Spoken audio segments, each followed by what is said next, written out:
এক কাপ গুঁড়ো দুধ দিয়ে কিন্তু তোমরা খুব সহজেই মিষ্টির দোকানের মতন সফট আর স্পঞ্জি গোল গোল রসগোল্লা খুব সহজেই ঘরে তৈরি করে নিতে পারবে, তাও মাত্র 20 মিনিটের মধ্যে। না লাগবে বেকিং পাউডার, না লাগবে বেকিং সোডা, না লাগবে সুজি, না লাগবে ময়দা। ঘরেই সামান্য গুঁড়ো দুধ থাকলে খুব সহজেই তৈরি করে নিতে পারবে। আর যে একবার খাবে সে কিন্তু বারবার খাবে, এতটাই মজাদার হয় এই গুঁড়া দুধের রসগোল্লাগুলো। একদম সহজভাবে ছোট ছোট টিপস সহ আজকের এই রেসিপিটা তোমাদের সঙ্গে শেয়ার করব, যাতে যখনই তোমাদের মিষ্টি খেতে ইচ্ছে করবে ঘরে গুঁড়ো দুধ থাকলে তোমরা এই নরম তুলতুলে রসগোল্লাগুলো তৈরি করে নিতে পারবে। তো হ্যালো এভরিওয়ান, কেমন আছো তোমরা সবাই? আশা করি তোমরা সবাই খুব ভালো আছো। And welcome to my channel শখের রান্নাঘর। শখের রান্নাঘরে তোমাদের সকলকে স্বাগত জানাই। আর রেসিপিটা যদি ভালো লেগে থাকে তাহলে অবশ্যই লাইক অ্যান্ড শেয়ার করবে। আর আমার চ্যানেলে নতুন এসে থাকলে অবশ্যই চ্যানেলটিকে সাবস্ক্রাইব করে পাশে থাকা বেল আইকনটিতে ক্লিক করে রাখবে, এতে আমি যখনই ভিডিও ছাড়বো সবার আগে পৌঁছে যাবে তোমার কাছে। তাহলে ঝটপট দেখে নেওয়া যাক আজ আমার রেসিপি গুঁড়ো দুধের রসগোল্লা। তো রেসিপিটা বানানোর জন্য সবার প্রথমে আমি এখানে 1 কাপ গুঁড়ো দুধ নিয়ে নিয়েছি। এখানে কিন্তু আমার 250 ml কাপ রয়েছে। তোমাদের কাছে যদি কোনো মেজারিং কাপ না থাকে তাহলে কিন্তু তোমরা যে কোনো চায়ের কাপ বা বাটি মেপেও নিয়ে নিতে পারো।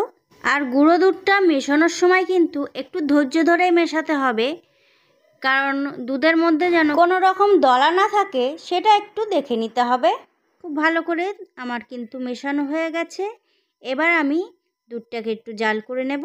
দুধটা কিন্তু আমি ওভেনে বসিয়ে দিয়েছি। এবার আমি হাই ফ্লেমে দুধটাকে জাল করে নেব। দুধটাকে কিন্তু খুব বেশি ফোটানোর কোনো দরকার নেই, একবার ফুটে আসলেই কিন্তু দুধটাকে বন্ধ করে দিতে হবে।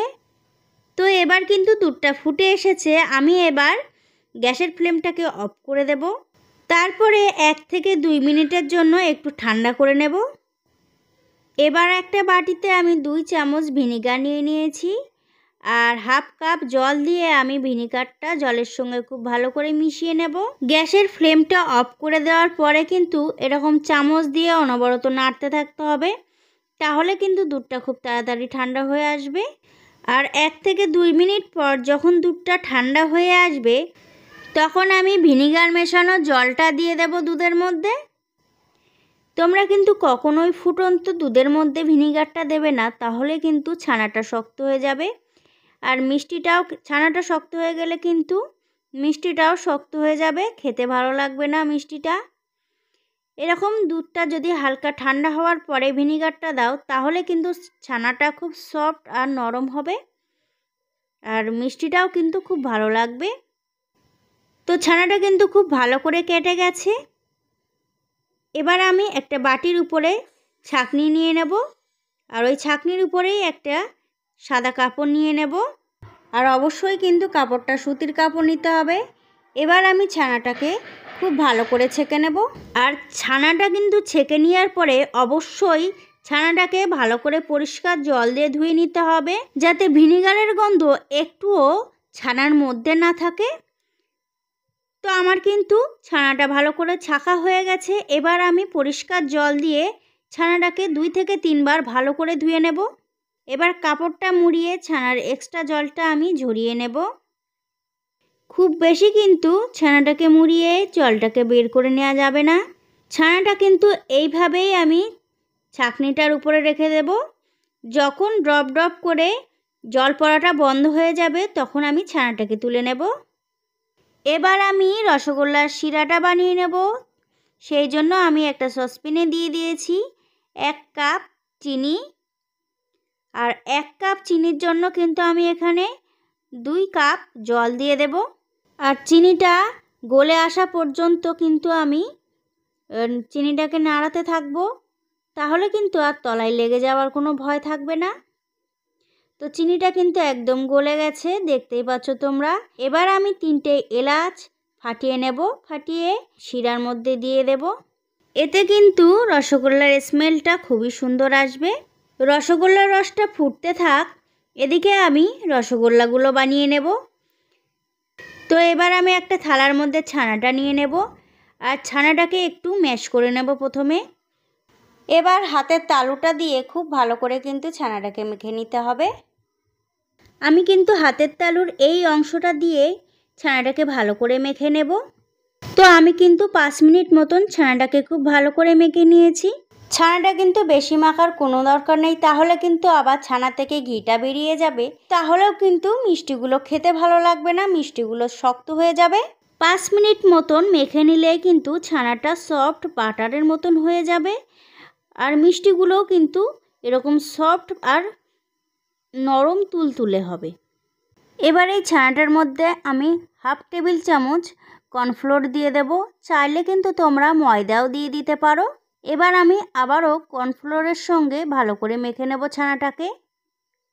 তারপরে ছোট ছোট বল তৈরি করে নেব। আমি কিন্তু এখানে মাঝারি সাইজের রসগোল্লা বানাবো, সেই জন্য আমি মাঝারি সাইজের লেচি কেটে নিচ্ছি। আর লেচিগুলো কাটার আগে কিন্তু হাতের তালুতে অবশ্যই একটু ঘি বা সাদা তেল মাখিয়ে নিতে হবে, তাহলে কিন্তু আর হাতের তালুতে লেগে যাবে না। তো আমি কিন্তু এই রকম শেপ দিয়ে নিচ্ছি, তোমরা তোমাদের পছন্দ অনুযায়ী শেপটা দিয়ে নিতে পারো। 1 কাপ গুঁড়া দুধ দিয়ে কিন্তু আমি 9টি রসগোল্লার লেচি তৈরি করে নিয়েছি। তো এদিকে কিন্তু রসগোল্লার রসটাও খুব ভালো করে ফুটে এসেছে। আর এবার আমি রসগোল্লাগুলো রসের মধ্যে ছেড়ে দেব। আর একটু এই ব্যাপারটা খেয়াল রাখতে হবে, রসগোল্লা কিন্তু বানানোর সঙ্গে সঙ্গেই রসের মধ্যে দিয়ে দিতে হবে, তাই আগে থেকেই কিন্তু রসগোল্লার রসটা বসিয়ে রাখতে হবে। রসগোল্লাগুলো বানানোর সঙ্গে সঙ্গে রসের মধ্যে না দিলে কিন্তু রসগোল্লাগুলো শক্ত হয়ে যাবে। আর রসগোল্লাগুলো রসের ছাড়ার সময় কিন্তু রসের সেন্টারে ছাড়তে হবে, তাহলে কিন্তু একটার সঙ্গে একটা রসগোল্লা লেগে যাবে না। এই সব ছোট ছোট টিপস একটু মাথায় রাখতে হবে, তাহলে কিন্তু রসগোল্লাগুলো একদম পারফেক্ট হবে।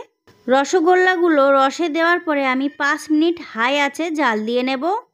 তারপরে আমি ঢাকনা দিয়ে আরও 10 মিনিট জাল দিয়ে নেব।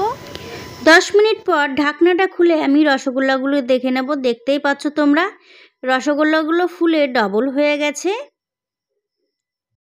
এবার ঢাকনাটা খুলে কিন্তু আমি আরও 5 মিনিট জাল দিয়ে নেব। মোট 20 মিনিট আমি রসগোল্লাগুলো জাল দিয়ে নেব।